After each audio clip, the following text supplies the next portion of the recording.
Sampurasun para wargi, adu dipikasi di lebet Gusti Yesus luar biasa.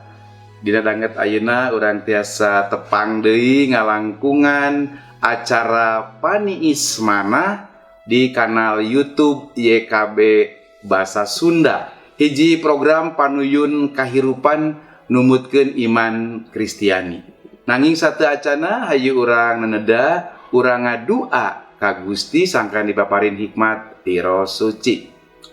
Gusti anu murbeng alam, Gusti anu dipikasi di lebet Gusti Yesus Kristus oge Roh Kudus anu toleh ngoban kehidupan abdi, nyanggakeun hidup abdi ka panangan Anjeun, bukakeun hate manah pikiran abdi sangkan tiasa ngartos tur tiasa ngalampahkeun pangandika Anjeun dina kahirupan sadidinten. Amin. Para wargi, danget ayeuna nyaeta patali sareng kumaha hirup urang salaku pamimpin tiasa ningalikeun karakter anu mempertanggungjawabkeun tanggal waler urang salaku pamimpin, ngalampahkeun naon rupi piwulang Gusti nyaeta urang kedah tetep tumetep nyuhunkeun pitulung Roh Suci.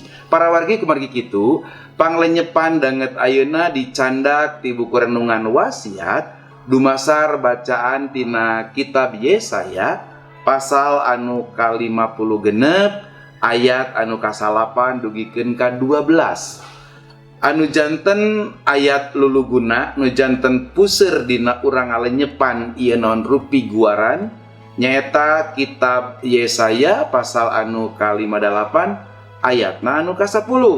Anu kieu unggalna, dawuhanana pamimpin-pamimpin anu kudu mepelingan umat kami teh lalolong taya kanyaho kawas anjing kedul dititah ngajaga ngagogoge tara gawena hees jeung ngimpi bareuki hees.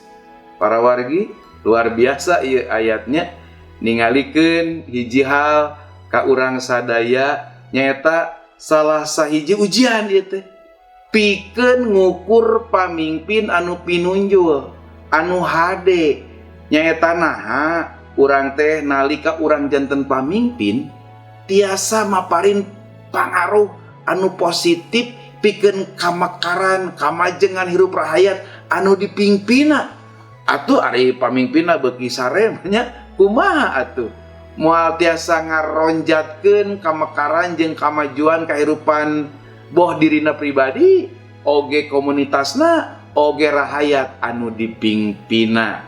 Kapamingpinan para wargi sanes bae soal kakawasaan, sanes bae soal milari kauntungan pribadi, nanging saestuna mah ngalalayanan ka sasama anu dipinuhan ku welas asih jeung kajujuran.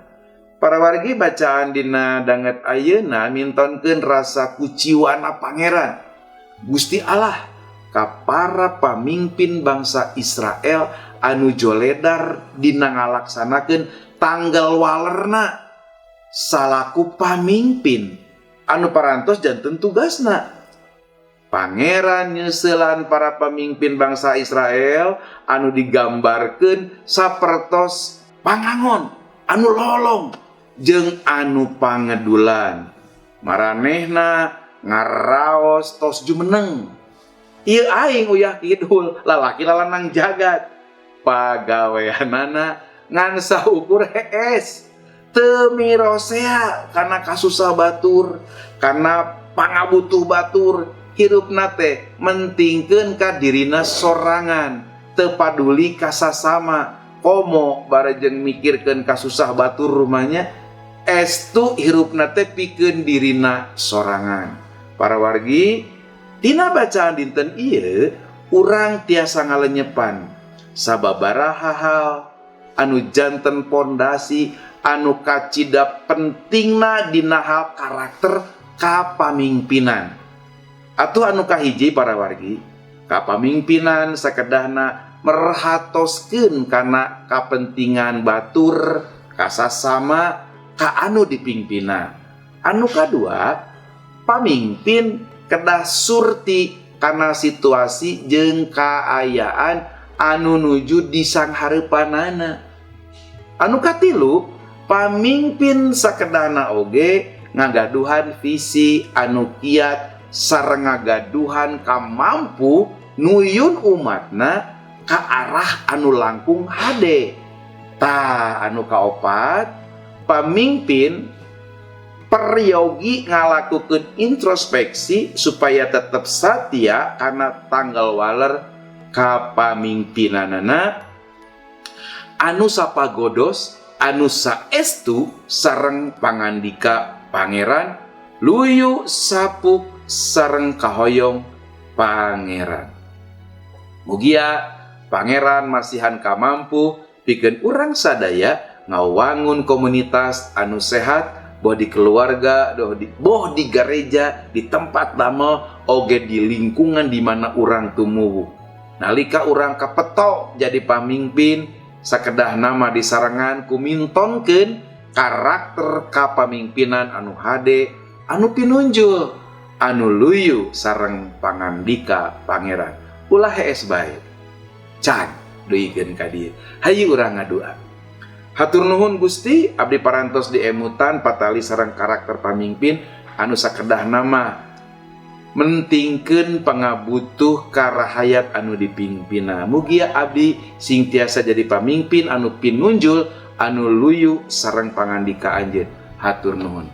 Para wargi, rupina sakitu heula naon rupi nu kapihatur kanggo panglenyepan urang dina danget ayeuna. Mugia janten berkah. Tong hilap di like, di subscribe, oge di share ka wargi-wargi anu sanesna sangkan tiasa nampi berkah kasalamatan nu sajati.